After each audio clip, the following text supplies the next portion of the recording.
आप सभी का स्वागत है आईडी बोर्ड यूपीएससी के चैनल में आने के लिए। ये जियोग्राफी के 10 क्वेश्चन हैं जो यूपीएससी प्री 2025 एग्जाम के लिए आपको हेल्प करेंगे। पहला क्वेश्चन है, निम्नलिखित दिए गए कथनों में से कौन से कथन सही है? सूर्य से विकिरण ऊर्जा लघु तरंगों के रूप में आती है तथा पृथ्वी से लघु तरंगों के रूप में वापस लौट जाती है। इसी को पार्थिव विकिरण कहते हैं। दूसरा कथन है, पृथ्वी का एल्बिडो लघु तरंगों के रूप में होता है। तीसरा कथन है, पार्थिव विकिरण केवल रात में होता है। अब बताइए इसमें कौन सा सही है? ऑप्शन ए केवल एक, ऑप्शन बी 2 और 3 दोनों, ऑप्शन सी केवल 2, ऑप्शन डी कोई नहीं। ऑप्शन सी सही है, अर्थात केवल 2। अब हम देखते हैं पहला ऑप्शन, सूर्य से विकिरण ऊर्जा लघु तरंगों के रूप में आती है, ये तो सही है। लेकिन इसी में दूसरा, पृथ्वी से लघु तरंगों के रूप में वापस लौट जाती, ये गलत है।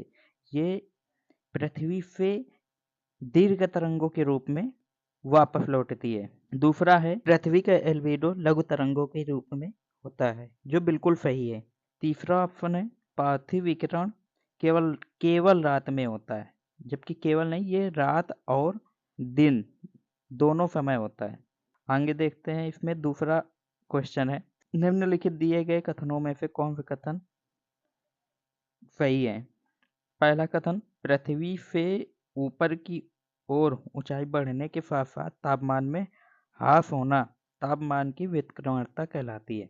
दूसरा कथन है, इस स्थिति में तापमान की ऊर्ध्वाधर प्रवणता सीधी होती है। तीसरा कथन है, तापमान की समान ह्रास दर 6.5 डिग्री सेल्सियस प्रति 1000 मीटर होते हैं। अब इसमें बताइए कौन सा ऑप्शन सही है? पहला केवल 1, दूसरा केवल 2, तीसरा 1, 2 और 3, चौथा केवल 3। इसका ऑप्शन डी सही है, अर्थात केवल तीसरा कथन सही है। पहला कथन दिया है, पृथ्वी से ऊपर की ओर ऊंचाई बढ़ने के साथ साथ तापमान में ह्रास होना, ध्यान देना, तापमान की विकृणता कहलाती है। जबकि इसका सही आंसर है कि तापमान में वृद्धि होना ही तापमान की विकृणता कहलाती है। दूसरा कथन है, इस स्थिति में तापमान की ऊर्ध्वाधर प्रवणता सीधी होती है, जबकि ये गलत है, प्रवणता इसकी उल्टी होती है। अगला क्वेश्चन देखते हैं, तीसरा है, निम्नलिखित कथनों में से कौन सा कथन गलत है? ध्यान से देखना, इस पे लिखा गलत है। पहला ऑप्शन है, किसी वस्तु में ऐसा परिवर्तन कि वस्तु ना तो बाहरी माध्यम को ऊष्मा दे और न उससे ले, उसका तापमान भले ही बदल जाए, इसको रुद्धोष्म में परिवर्तन कहा जाता है। दूसरा ऑप्शन है, रुद्धोष्म में ताप ह्रास दर 2 डिग्री सेल्सियस 1000 मीटर होता है। तीसरा, वायु के तापमान में वृद्धि करने पर उसके आयतन में वृद्धि होता है। चौथा ऑप्शन है, वायु पर पड़ने वाले दाब में दुगनी वृद्धि करने पर उसका आयतन घटकर आधा रह जाता है। अब इस पे बताइए कौन सा कथन गलत है? इसका उत्तर बी सही है, अर्थात ये कथन गलत है। यहाँ पे लिखा है, रुद्धोष्म में ताप ह्रास दर 2 डिग्री प्रति 1000 मीटर होता है, जबकि रुद्धोष्म ताप ह्रास दर 1 डिग्री सेल्सियस प्रति 100 मीटर होता है, अर्थात 1000 मीटर में 10 डिग्री सेल्सियस होता है। इसमें देखते हैं रुद्धोष्म में तब परिवर्तन क्या है। जब धरातल के निकट कोई वायु राशि गर्म होती है तब वह फैल जाती है और इतनी हल्की हो जाती है कि आसपास की शीतल और भारी वायु उसके ऊपर उठने के लिए बाध्य करती है। इस समय वायु जैसे जैसे ऊपर उठती है, उस वायु के ऊपर वायुमंडल का भार कम होता जाता है। इस तरह वायु अधिक दबाव से कम दबाव के क्षेत्र में प्रवेश करती है। गैस के नियम के अनुसार कम दबाव के कारण आयतन में निरंतर वृद्धि होती जाती है। कोई वस्तु जब फैलती है तो उसे ऊष्मा की आवश्यकता होती है। यदि यही ऊष्मा बाहर से प्राप्त नहीं होती तो उस वस्तु को अपनी आंतरिक ऊष्मा व्यय करना पड़ता है, जिससे वह ठंडी होने लगती है। इस प्रकार वायु क्रमशः फैलती है और शीतल होती जाती है। इस स्थिति में वायु राशि 1 डिग्री सेल्सियस प्रति 100 मीटर की दर से ठंडी होती है। इसी को रुद्धोष्म में ताप ह्रास दर कहते हैं। अगला क्वेश्चन देखते हैं। चौथा क्वेश्चन दिया है, क्या दिया है? निम्नलिखित दिए गए कथनों में कौन सा कथन सही है? कथन पहला है, सोवियत रूस तथा मध्य साइबेरिया में उत्तर पूर्व से चलने वाली अधिक सर्द हवाओं को बुरान तथा बर्फीली आंधियों को पुर्गा कहते हैं। दूसरा कथन है, दक्षिणी फ्रांस में शीत ऋतु में तेज वेग से चलने वाली अधिक सर्द हवाओं को बाइज और दक्षिणी स्पेन में लेवांटर कहते हैं। अब बताइए इसमें कौन सा आंसर है? केवल एक, बी केवल दो, सी कोई नहीं, डी एक और दो दोनों। इसका आंसर है डी, अर्थात एक और दो दोनों। इस क्वेश्चन में दोनों कथन सही है कि सोवियत रूस तथा मध्य साइबेरिया में उत्तर पूर्व से चलने वाली अधिक सर्द हवाओं को बुरान कहते हैं और बर्फीली आंधियों को पुर्गा कहते हैं। दक्षिणी फ्रांस में शीत ऋतु में तेज वेग से चलने वाली अधिक सर्द हवाओं को बाइज कहते हैं और दक्षिणी स्पेन में इन्हीं को लेवांटर कहते हैं। अगला क्वेश्चन देखते हैं, पांचवा। यहाँ पे एक साइड हवाएं दिए हुए हैं, स्थानीय हवाएं, दूसरी तरफ ये जगह दिए हुए हैं या हम कह सकते हैं एरिया, ये एरिया दिए हुए हैं कि ये कहाँ कहाँ पे चलती हैं। इनको हमें सही मिलान करना है। देखें, पहला है फान, दूसरा है ब्रिकफील्ड, तीसरा है हरमट्टन, चौथा है फिरक्को। और इसे में मिलान करना है कि सहारा मरुस्थल से गिनीटर स्विट्जरलैंड आल्प्स पर्वत में, तीसरा है ऑस्ट्रेलिया, चौथा है सहारा रेगिस्तान से भूमध्य सागर। तो आइए देखते हैं कौन सा इसका उत्तर सही है। इसका दूसरा सही है। एक का दो, दो का तीन, तीन का एक, चार का चार। फान स्विट्जरलैंड आल्प्स पर्वत में हवा चलती है, ब्रिकफील्ड ऑस्ट्रेलिया में चलती है, हरमट्टन सहारा मरुस्थल से गिनीटर की ओर चलती है, फिरक्को सहारा मरुस्थल सहारा रेगिस्तान से भूमध्य सागर की ओर चलती है। अगला क्वेश्चन देखते हैं। निम्नलिखित दिए गए कथनों में उष्णकटिबंधीय चक्रवात के विषय में गलत कथन कौन से हैं? पहला है, इन चक्रवातों के केंद्र में निम्न वायुदाब लो प्रेशर होता है। दूसरा है, इन चक्रवातों की दिशा पश्चिम से पूर्व होती है। तीसरा है, यह केवल उत्तरी गोलार्ध में 8 से 15 डिग्री अक्षांशों के बीच उत्पन्न होती है। चौथा है, भूमध्य रेखा जिसको हम कहते हैं विषुवत रेखा, इसी के आस पास इस चक्रवात के उत्पन्न होने की तीव्रता कम अथवा ना के बराबर होती है। इसका कारण है कोरियालिस बल लगभग नगण्य होता है। तो कौन सा ऑप्शन सही है? केवल एक, केवल दो, तीसरा है दो और तीन, चौथा है एक और दो। इसका ऑप्शन सी है, अर्थात दो और तीन कथन गलत है। कथन दूसरा है, इन चक्रवातों की दिशा पश्चिम से पूर्व होती है, जो कि गलत है। इनकी दिशा पूर्व से पश्चिम होती है। तीसरा, यह केवल उत्तरी गोलार्ध में 8 से 15 डिग्री अक्षांशों के बीच में उत्पन्न होता है, जबकि यह दोनों गोलार्धों उत्तरी और दक्षिणी दोनों गोलार्धों में 8 से 15 डिग्री अक्षांशों के बीच में उत्पन्न होता है। इसके पहले और चौथा कथन सही है। अगला क्वेश्चन देखते हैं, 7वां नंबर। ये कथन दिए हुए हैं और दिया गया है कि निम्नलिखित दिए गए उपर्युक्त कथन किसके विशेषता हैं? पहला है, ये दोनों गोलार्धों में 30 से 65 डिग्री अक्षांशों के बीच में उत्पन्न होते हैं।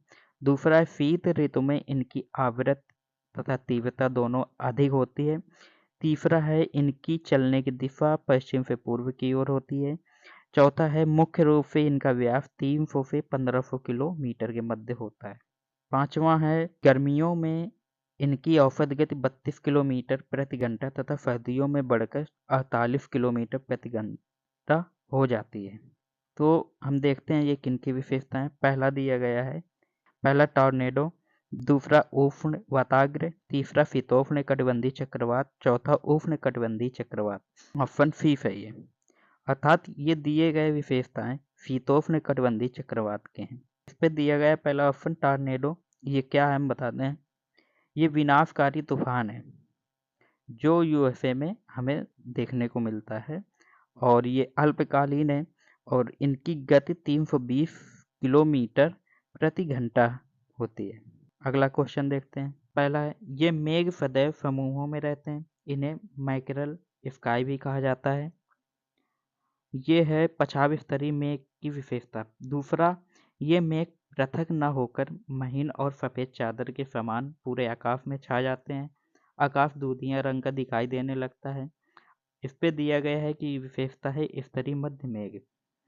तीसरा है, इन मेघों की परतें रेशेदार अथवा धारीदार दिखाई पड़ती है तथा इनपे वर्षा की लगातार संभावना रहती है। ये पछाप कपासी मेघ है।